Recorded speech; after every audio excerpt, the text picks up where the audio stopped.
Welcome to Solvetic, your channel to always learn technology easily. Below in the description, you will find useful links we used in this video.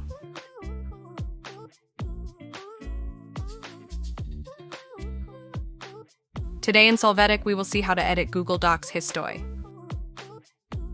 Access the Google Doc. When you do so, in the File menu, click on the Version History option and then click on See Version History.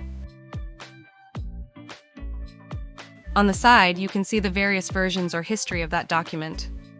Select the desired one, click on Restore this version and confirm by clicking on Restore.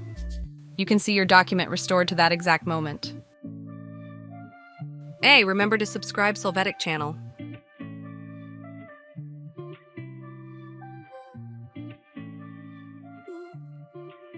We hope it has been helpful for you. Here are links to watch more videos of your interest and subscribe to the Solvetic channel. Thank you.